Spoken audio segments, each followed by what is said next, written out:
ഞാൻ 6.5 മണിക്കൂർ മുഴങ്കാലിൽ നിന്ന് അന്യഭാഷ പറയുന്നൊരു പായായത്.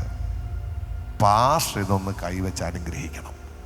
ഞാനെന്ന് പറയുന്ന ശുശ്രൂഷകൻ തകർന്നു പോയൊരു ദിവസമായിരുന്നത്. ഞാൻ കർത്താവിനോട് ചോദിച്ചു, കർത്താവേ, നല്ല വാഹനങ്ങൾ, അലമാര നിറയെ വസ്ത്രങ്ങൾ, നനയാതെ കിടക്കുന്ന ഭവനം, ആവശ്യത്തിലധികം ശുശ്രൂഷകളുടെ തിരക്ക് കൊണ്ട് 2-3 മണിക്കൂർ പ്രാർത്ഥിക്കുന്ന ഞാൻ 6.5 മണിക്കൂർ പ്രാർത്ഥിക്കുന്നവന്റെ പായെ കൈവെക്കാൻ യോഗ്യനല്ലായിരുന്നു. അപ്പനാരെന്ന് അറിയില്ല അവനെ, അമ്മയില്ല, നല്ല ആഹാരമില്ല, നല്ല വസ്ത്രമില്ല. അവൻ പ്രാർത്ഥിക്കുന്ന 6.5 മണിക്കൂർ. ഒരു കാര്യം ഞാൻ നിങ്ങളോട് പറയാം, നിങ്ങൾ ദൈവ ഇഷ്ടത്തിൽ നിൽക്കുന്നുണ്ടോ എന്ന് ഒന്ന് സ്വന്തമായിട്ട് ചിന്തിക്കണം.